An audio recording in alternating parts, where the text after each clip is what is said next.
프랑스에 유명한 고아원이 하나 있습니다. 그 고아원에 있는 아이들은 모두 다가 변화를 받아요. 그 고아원에는 하나의 유명한 법칙이 하나가 있습니다. 그것은 어떤 아이가 잘못을 범합니다. 그 아이가 벌을 받아야 되지요. 근데 원장이 묻습니다.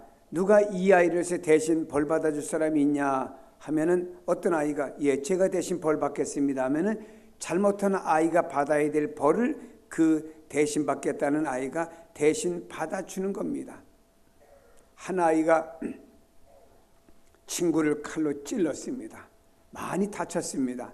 이 아이는 병원에 실려가게 되었고 찌른 아이는 독방에 갇혀가지고 주는 음식만 날라다 주는 음식만 먹게 되었습니다. 병원에 갔던 아이가 퇴원해 왔습니다. 원장님은 아이들 담아놓고 얘들아 칼로 찌르고 독방에 갇혀있는 저 아이를 위해서 누가 대신 벌 받을 사람이 있냐? 그랬더니 모든 아이들이 다 원치 않았습니다. 그때 칼로 찔림을 받은 아이가 내가 대신 벌을 받겠습니다. 그 아이는 칼로 찌른 아이는 독방에서 나왔고 칼로 찔림을 받은 피해자가 되는 아이는 독방에 갇혔습니다. 그리고 칼로 찌른 아이가 하루에 3끼씩 밥을 이렇게 배달해 주면서 그 아이에게 먹을 것을 이렇게 창으로 넣어주게 되었죠.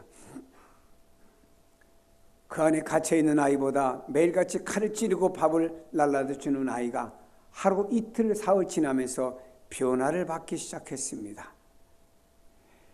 여러분, 의인과 선인을 위해서 죽는 자도 많지 않지만 더더군다나 죄인을 위해서 누가 대신 벌을 받고 대신 죽겠습니까? 그러나 주님께서는 우리가 여전히 죄악 가운데 있을 때, 죄악 가운데 머물러 있을 때, 하나님 뜻을 깨닫지 못할 때, 방하고 방탕하고 잘못된 길을 갈 때, 그때 주님은 나를 위해서 피 흘려 죽으셨다라고 말씀하고 있습니다. 그렇습니다. 과거의 내 모습을 돌아보세요.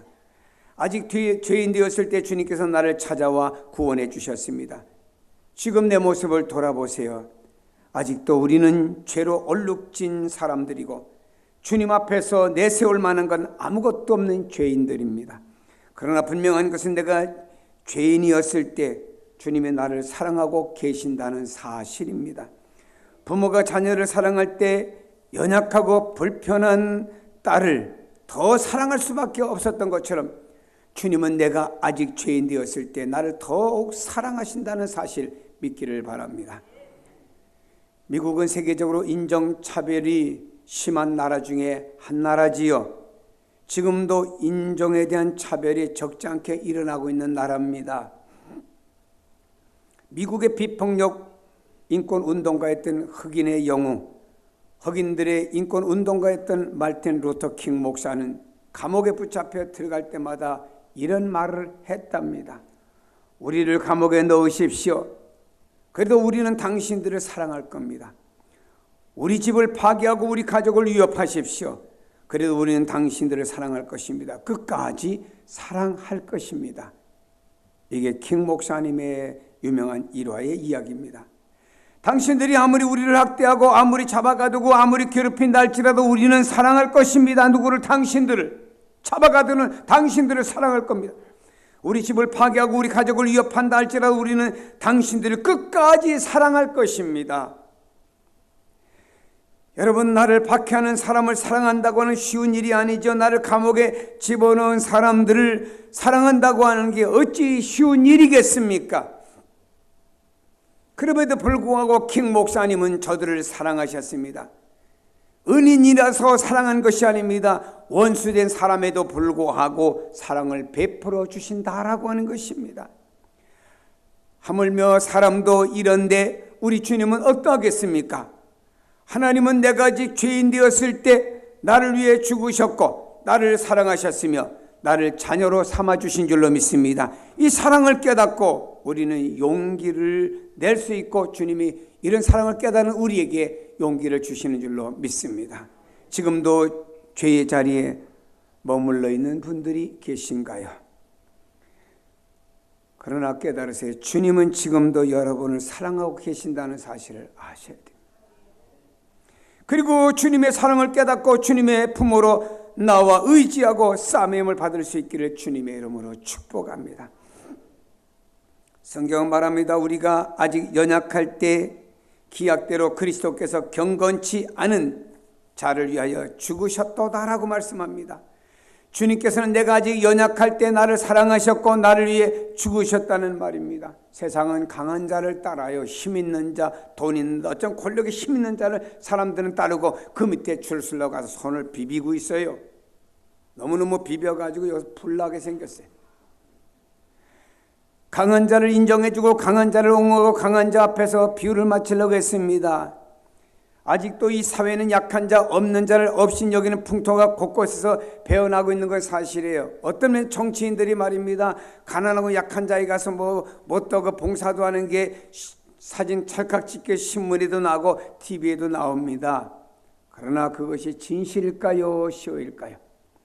거기서 그들을 위해 봉사하고 손 만지고 돌아와서는 말입니다. 그냥 세제로든 10번, 20번 닦고 에이 손 버렸네. 이런 사람이 있다고 하면 그거는 위선이겠죠.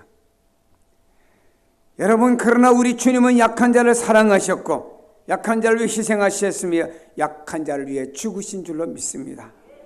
여기에 연약하다고 하는 말은 스스로의 힘과 스스로의 능력으로 하나님 요구하신 의를 행할 수 없는 사람을 가리킵니다. 이런 사람을 가리켜 구원받을 수 없는 전적 무능력한 상태라고 말을 하고 있습니다. 여러분, 연약하다고 하는 말은 예수 믿기 전에 육신에 속하여 있으면서 선을 행할 수 있는 능력이 없는 상태를 가리켜 연약하다 말하고 있고요. 예수 믿기 전에 내가 악에 대해서도 내가 방어할 만한 무능력한 상태를 가리켜 연약하다 하는 말이 적용이 되는 것입니다. 마치 물에 빠졌던 사람 금리에 막 휩쓸려 내려가고 있습니다. 이 사람은 결국에 그 물속에서 익사라든지 아니면 폭포수 아래로 떨어져서 죽을 수밖에 없는 절대 절명의 위기 속에 놓여 있는 존재 같은 사람인데, 이러한 우리에게 주님께서는 구원의 손길을 뻗쳐주셨고 주님은 이러한 우리에게 구원의 로프를 던져주시며 네가 믿음으로 잡기만 하면 구원받는다고 말씀하신 줄로 믿습니다. 여러분, 자신이 구원받기 위해서 어떤 노력도 우리는 할 수가 없습니다. 주님께서 우리를 위해서 구원의 손길을 펼쳐주셨을 때 우리는 그 손길을 잡는 것뿐이고 그 잡는 방법이 바로 믿음이라고 하는 것입니다. 믿음으로 그 주님의 손길 십자가를 붙잡기만 하면은 주님께서 우리 연약하였을 때, 죄인 되었을 때 나를 위해 죽어주심으로 하는 말씀이 우리에게 적용되는 줄로 믿습니다.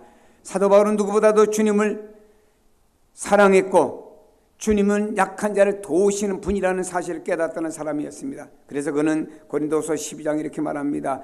내가 약한 그때 강함이라. 여러분, 약한 사람이 어떻게 강해질 수 있다는 말입니까? 그러나 바울은 내가 약한 그때 곧 강해진다고 고백하고 있습니다. 왜냐하면 주님께서는 약한 자를 도우시는 분이시기 때문입니다. 이스라엘 백성들 보세요. 여리고 전투를 앞에 놓고 얼마나 긴장되었습니까? 여러분, 무기도 준비되지 않은 데다가 여리고 성은요 난공불락의 요새였습니다. 저들이 전쟁에서 싸워서 이긴다고 하는 건 불가능한 도성이었습니다. 그러나 우리 하나님께 연약함에 처해 있는 그 백성들이 이기고 또 이기고 승리하도록 하나님의 방법으로 만들어 주신 줄로 믿습니다. 여러분, 인생을 살면서 우리는 하루도 수십 번씩 연약하다고 하는 느낌을 갖게 되고, 연약하여 이 인생을 어떻게 살아야 되냐 한숨 짓는 게 한두 번이 아닙니다. 그러나 내가 연약하는 그 순간에 주님께서 나와 함께 하신다는 사실을 믿으세요. 연약하여 근심이 밀려오는 그 순간에도 주님은 나를 도우시고, 약하여 절망이 엄습해오는 그 순간에도 주님께서 능력의 오른팔로 나를 붙들어 일으켜 세운다는 사실을 믿기를 바랍니다. 또한 성경에 육신이 연약한 사람들이 많이 나옵니다. 성경에 보니 혈루병으로 앓아 고통당하는 여인이 있습니다. 앞을 보지 못하는 시각장애인이 나옵니다. 중풍병에 걸려서 문 밖에도 나가지 못하는 사람이 나옵니다. 심지어는 귀신에 사로잡혀가지고 귀신이 이끄는 대로 이리저리 방황하는 사람도 있었습니다. 이런 연약한 사람들이 수없이 많이 나옵니다. 그러나 주님께서 연약한 자를 찾아가 주셨습니다. 심지어는 거라사라고 하는 공동묘지 그 속에서 귀신 들려 날뛰고 있는 젊은이까지 찾아가셨어요. 수천 마리의 돼지떼 속에 귀신이 들어가 그를 희생하면서까지 주님께서는 연약한 자를 세워주시는 그런 주님, 약한 자를 도우시고 약한 자를 구원하시는 주님이신 줄로 믿기를 바랍니다. 사도 바울도 때때로 연약하여 너무너무 하나님의 일을 하다가 힘들어서 그 밤에 주님 앞에 엎드려 주님 연약합니다. 정말로 이 복음을 전하고 이 사역을 감당하기 힘듭니다 라고 엎드려 있을 때 그 밤에 주님은 찾아오셔 바울의 어깨에 손을 탁 얹고 바울아 염려하지 말아라. 내가 너와 함께하고 너는 내 일에 쓰임을 받는 사람이다 하고 연약한 바울을 주님이 위로하여 주셨고 새 힘을 주신 줄로 믿습니다. 세상 사람들은 금메달을 획득한 강자를 환영하지만 우리 주님은 연약한 자를 사랑하시고 연약한 자를 영접하시고 연약한 자를 축복해 주신 줄로 믿기를 바랍니다. 성경은 말합니다. 그러므로 내가 그리스도를 위하여 약한 것들과 능욕과 궁핍과 박해와 곤고를 기뻐하느니 따라합시다. 이는 내가 약한 그때에 강함이라. 그렇습니다. 여러분이요 연약함을 자랑하세요. 이 세상의 것 무엇 좀 있다고 힘이 있다고 돈이 있다고 권력이 있다고 자랑하지 마세요. 우리는 주님 앞에 엎드려 주님 나는 연약합니다. 이것을 자랑하세요. 내가 내 힘을 가지고 나는 주님 뭔가 이렇게 주님을 위해 드릴 수 있고 주님 내가 뭔가 이렇게 할 수가 있습니다라고 하는 여러분이 뭔가 주님 앞에 내놓을 때는 주님께서는 침묵을 지키고 열중시할 수가 있습니다. 그러나 주님 나는 연약합니다. 나는 힘듭니다. 할 때 주님은 찾아오셔서 절망하지 말아라. 슬퍼하지 말아라. 내가 너를 위해 구원의 손길을 내가 펴고 너의 약한 그 팔을 내가 붙잡아 일으켜 세울 것이고 내가 내 눈에서 눈물을 내가 닦아주리라 하는 주님의 음성을 기억하시기를 바랍니다. 약한 자가 강해질 수 있는 것은 주님께서 약한 자를 향하여 더욱더 큰 사랑을 베풀어 주시기 때문입니다. 부모가 자녀들이 많은 가운데서 약한 자에게 유두기 마음이 가듯이 말입니다. 예를 들면 자녀가 많이 있는데 건강한 아이들은 내비두고 아파서 지금 누워있는 자녀의 머리맡에서 엄마는 계속 물수건 짜가지고 계속 이마에다가 그 열내리라고 수건을 갈아 놓습니다. 밤새도록. 왜입니까? 건강한 아이들은 너희들끼리 잠자라고 내비두고 그 약한 아이에게 엄마는 더 관심을 갖습니다. 약하기 때문입니다.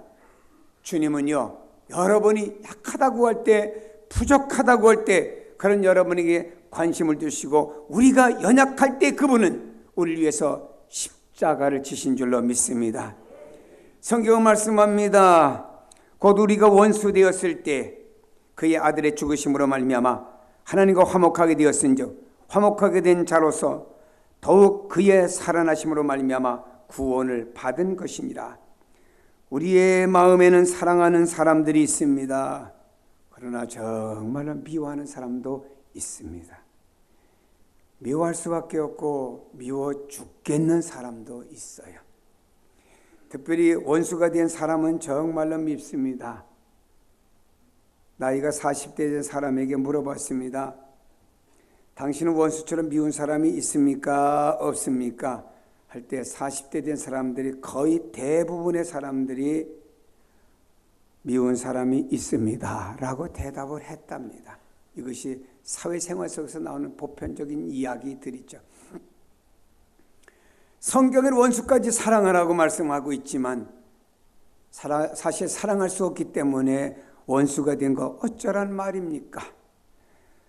그러나 주님께서는 우리가 아직 원수 되었을 때, 내가 원수 되었을 때, 하나님과 원수 되었을 때 십자가에 달려 나를 위해 하나님과 원수된 나를 하나님과 화목시키기 위해서 죽으셨다고 말씀합니다. 그래서 하나님과 나를 화목시켜 주셨고요. 원수된 나를 하나님의 자녀되게 만들어 주셨고요. 원수된 나를 거룩한 하나님의 백성으로 만들어 주셔서 이 공동체가 나와서 예배드리게 만들어 주신 줄로 믿습니다. 대통령이 당선이 되면서 철도범 오죽하면 절도했겠냐, 사면, 사흘 굶어서 도둑질하는 사람 없어, 저 강도 사면, 그러면요 그 사람들이 얼마나 고맙게 생각하겠습니까? 여러분요 이 정도로 주님의 그 대속의 은혜를 생각하면 안 됩니다. 하나님은 공의로우신 분이고 하나님은 거룩하신 분이에요. 그런 하나님 앞에는요 마치 우리가 현미경으로 보면은 육신의 눈으로 보이지 않는 착한 것이 크게 확대되어 보이지 않습니까? 그보다 더 적은 거라도 하나님의 공의와 하나님의 거룩하심 앞에는요 그거는 삭제가 되지 않고 다 드러나서 하나님의 뜻을 정면으로 도전한 데가 되는 것이고요, 하나님과 원수된 우리입니다. 티끌만한 거라도 하나님과 원수되는 거예요. 여러분, 사람이 볼 때는 이 사람은 죄가 크고 이 사람은 이렇게 적어, 나는 적지만 이 사람은 커, 볼 때는 너는 죄인이고 나는 그래도 낫다고 생각하는지는 모르지만 하나님이 보실 때는 현미경으로 봐야 보일까 말까 하는 죄가 있을지라도 하나님이 보실 때는 그 사람도 죄인입니다. 이 죄인인 우리를 향해서 하나님은요 원수라고 말씀하는 거예요. 원수. 사랑하는 여러분, 이 하나님의 원수된 우리를 위해서 주님이 십자가 지셨고 하나님의 자녀로 원수가 아닌 이제는 하나님과 가까운 사이 정도가 아니고 화해된 상태가 아니고 하나님의 자녀로 삼아주신 겁니다. 할렐루야. 우린 성경에서 원수를 사랑했던 인물들을 잘 알고 있습니다. 이스라엘 백성들은 문제만 생기면 지도자였던 모세야 하고 모세를 향해 돌 들고 치려고 달려옵니다. 참 지도자는 힘든 것 같아요. 아니 모세가 무슨 죄가 있습니까? 뭐 하면 그냥 지도자를 향해서, 세상에 보니까 뭐 정치나 회사나 사회가 조금만 보면 다 지도자를 향해서 돌 들고 모세야 하는 시대이더라고요. 이때 모세는 자기 입장에서 그 원수들을 보고 내가 너희들에게 뭐 잘못했느냐라고 말하지 않았습니다. 저들이 이런 상황 벌어져가 돌을 들고 달려올 때 성경에 모세는 하나님 앞에 엎드리니라라고 성경에 기록되었습니다. 하나님은 그들이 모세 입장에서 볼 때는 사랑스러워서 사랑한 것이 아닙니다. 자기를 죽이겠다고 덤벼드는 원수들을 그는 향하여 하나님 앞에서 사랑의 기도를 드린 겁니다. 심지어는 모세는 이렇게 기도했습니다. 하나님, 저들이 너무 하나님 원망하고 나를 원망합니다. 하나님께서 저들을 광야에서 쌍별하시고 그리고 저 광야에 있는 사막에 모래를 갖고도 하나님은 다시 제2의 이스라엘 백성을 만드시는 능력 있는 하나님이신 줄로 믿습니다. 그러나 하나님이여 그럴지라도 저들의 죄와 허물을 용서하여 주시고 차라리 나 모세라고 하는 이름을 천국 하나님의 나라 이름에서 빼주셔도 저들을 용서해 주세요. 이게 모세의 기도입니다. 그 상대가 누군가요? 자기를 향해 죽이겠다고 돌 들고 달려오는 그 상대를 위해서, 저들을 위해서 내가 구원해서 탈락되어도 저들을 구원시켜 주세요, 보호해 주세요, 저들을 사랑해 주세요, 저들을 멸하지 말아 주세요 라고 모세가 하나님 앞에 기도하고 있습니다. 모세는 진짜 원수를 사랑했던 아주 귀한 인물입니다. 그리고요 성경에 또 신약에 와보면 대표적인 스데반 집사, 이를 갈며 역시 돌을 들고 스데반을 향한 너는 율법을 아주 모독하는 사람이라고 죽이려고 많은 사람들이 달려들고 있습니다. 그때 스데반은 하늘을 바라보며 아버지요, 주님 저들이 하는 것 죄인인 줄 모릅니다, 용서해 주세요 라고 하는 기도를, 중보 기도를 드렸지요. 무슨 말인가요? 저들의 죄를 용서해 달라고 기도드린 것은 저들은 누군가의 원수입니다. 여기 있는 스데반 집사님도 원수를 사랑했습니다. 스데반 집사님들 사랑합시다. 사랑하고 싶어서가 아니고 사랑하고 싶지 않아도 우리의 신앙의 선배이고 집사의 대선배인 스데반 집사도 그렇게 했으니 우리도 따라가야 될 것 아닙니까? 근데 여러분, 이런 인물들은 이렇게 사랑했지만 하물며 우리 주님의 사랑을 이 모세, 스데반에다 비교할 수가 있겠습니까? 우리가 하나님과 원수되었을 때 예수님은 하늘 보좌를 버리고 이 땅에 오셨어요. 예수님께서는 하나님 보좌의 기득권을 내려놓으시고요, 그곳에 계신 피조물을 통해서 영광만 받으실 그 위치를 버려두시고 이 땅에 오신 겁니다. 주님이 이 땅에 오셨던 그 자체 하나만 갖고 우리는 가슴이 울렁거려야 돼요. 감격해야 됩니다. 주님이 누구를 위해서입니까? 나를 위해 이 땅에 오셨습니다. 하나님이신 분이 그걸 다 버리시고 육신을 입었다는 그 자체가 얼마나 구속입니까? 하나님 되시는 그 위치를 내려놓고 이 땅에 오신 거예요. 여러분, 어떤 분이 큰 자리를 내려놓고 내려오면 그분 참 대단한 분이야, 박수 치겠죠. 그러나 예수님은 그런 정도가 아닙니다.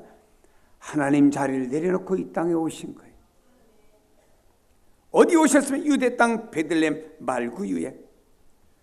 사람이 잠자는 방에 태어나신 것도 아닙니다.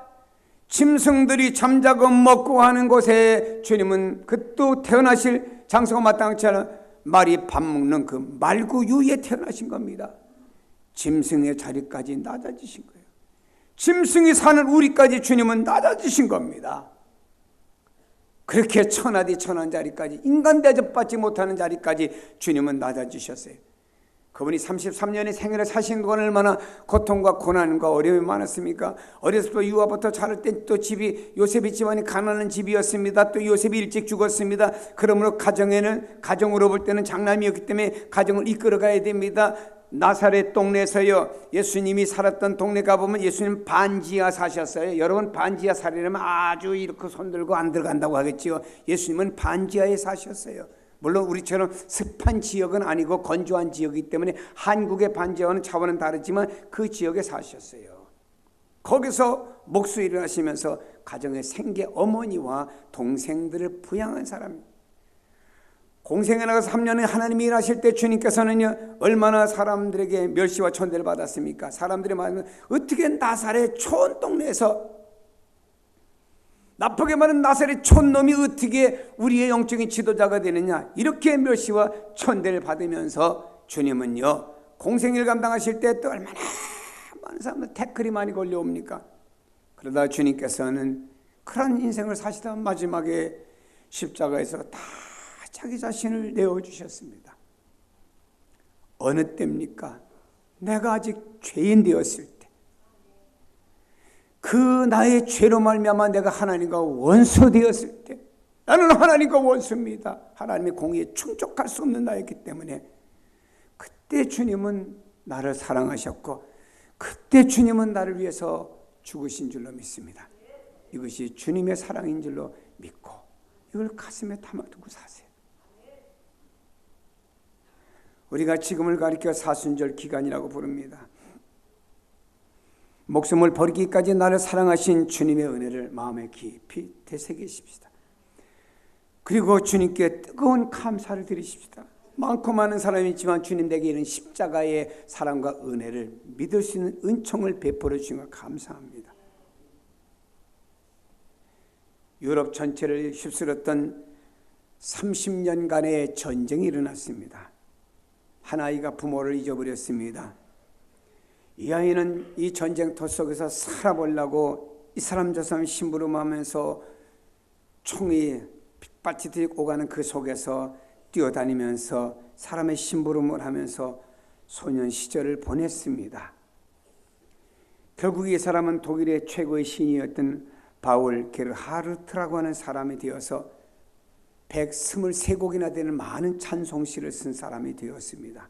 신학 공부를 해서 44세의 나이로 조그만 시골 교회 담임 목사님으로 갔어요. 근데 그 지역을 다스리는 영주가 자기하고 종교적으로 맞지 않는다고, 왜냐하면 영주는 정치니까 대충 신앙생활 하려는데 여기는 게르하르트는 그저 경건주의자거든요. 바르게 신앙생활해라 라고 하니까 영주가 볼 때 아주 적당주의로 신앙생활하는 사람은 맞지 않았습니다. 오늘날도 그렇잖아요. 교인들이 적당주의로 신앙생활하려고 하면 적당주의 교회군 칼라가 맞아요. 그러나 신앙생활을 분명히 해야 된다는 교회군 그 사람은 안 맞을 수밖에 없죠. 그래서 영주가 결국에는 이 지역에서 게르하르트를 축출하고 맙니다. 하루하루 어려운 생활 속에 살아갑니다. 그러다가 그 어느 날 아내가 죽어요. 그리고 4명의 아이가 가난과 질병 속에 또 죽습니다. 다 잊어버렸습니다. 부모 전쟁통에 잊어버리고, 아내, 사랑하는 아내 잊어버리고, 목회지 잊어버리고, 사랑하는 4명의 자녀 잊어버리고, 다 잊어버렸습니다. 이에게 밀려오는 고난이라는 말할 수 없고, 이의 고난은 욥과 같은 고난이 그에게 밀려왔지요. 고난 중에 게르하르트 목사는 좌절이나 포기하지 않고 인생을 스스로 포기하지 않았습니다. 그리고 자신의 고난 속에 이런 말을 했습니다. 끝날에는 하나님의 사랑에 모두를 감싸 주십니다. 끝날에는 하나님의 사랑이 모두를 감싸 주십니다. 이 하나의 소망을 가지고 모든 오늘의 현실의 어려움을 이기며 나갔습니다.